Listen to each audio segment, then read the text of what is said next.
ನಾನು ಬಹಳ ಬಾರಿ ಅಂದ್ಕೊಳ್ತಿರ್ತೀನಿ, ನಾನು ರಾಮ ಮಂದಿರಕ್ಕೋಸ್ಕರ ಇಟ್ಟಿಗೆ ಸಂಗ್ರಹಿಸುವ ಯಾತ್ರೆ ನನ್ನ ಊರಿಗೆ ಸೂಲಿಬೇಲೆಗೆ ಬಂದಾಗ ಆ ಯಾತ್ರೆಯ ಜೊತೆಗೆ ನಮ್ಮೂರಿನ ಪೋಸ್ಟ್ ಆಫೀಸಿನ ಎದುರಿಗೆ 150-200 ಮೀಟರ್ ಘೋಷಣೆ ಕೂತ್ಕೊಂಡು ಹೋಗಿದ್ ನೆನಪಿದೆ. ಚಿಕ್ಕ ಹುಡುಗನ ಘೋಷಣೆ ಕೂತ್ಕೊಂಡು ಹೋಗಿದ್ ನೆನಪಿದೆ. ಅಂದ್ರೆ ಇಟ್ಟಿಗೆ ಸಂಗ್ರಹದ ಆರಂಭದ ದಿನದಿಂದ ಹಿಡಿದು ಆ ಕಟ್ಟಡ ಉರುಳುವ ಕಾಲಕ್ಕೆ, ಆನಂತರ ವಿಸ್ತಾರವಾಗಿ ರಾಮ ಮಂದಿರ ಕಟ್ಟುವಂತ ಈ ಸಂದರ್ಭಗಳಲ್ಲಿ ನಾವೆಲ್ಲರೂ ಬೆಳ್ಕೊಂಡು ಬಂದವರು.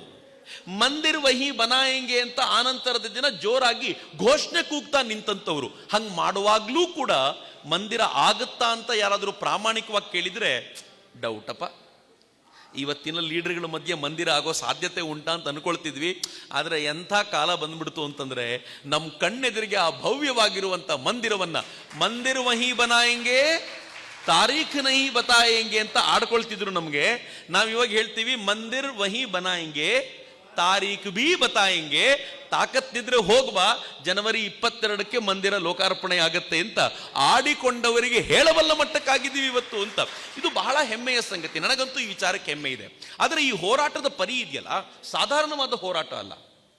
ಈ ಮಂದಿರದ ನಿರ್ಮಾಣಕ್ಕೋಸ್ಕರ, ಈ ಮಂದಿರದ ಪುನರ್ ನಿರ್ಮಾಣಕ್ಕೋಸ್ಕರ, ಮಂದಿರ ನಿರ್ಮಾಣ ಅಂತ ಕರೆಯಲ್ಲ ನಾನು, ಪುನರ್ ನಿರ್ಮಾಣ.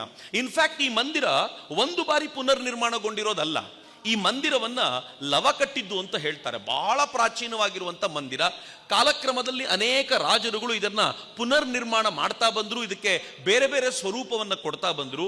ಬಾಬರ್ನ ಆಕ್ರಮಣದ ಕಾಲಕ್ಕೆ ಬಾಬರ್ ತುಂಬಾ ಸ್ಪಷ್ಟವಾಗಿ ಒಂದು ಆಜ್ಞೆಯನ್ನ ಕೊಟ್ಟು ಈ ಮಂದಿರವನ್ನ ಕೆಡವಲಿಕ್ಕೆ ಹೇಳಿದ್ದ. ಅದರ ಆಧಾರದ ಮೇಲೆ ಮಂದಿರವನ್ನ ಕೆಡವಲಾಗಿತ್ತು.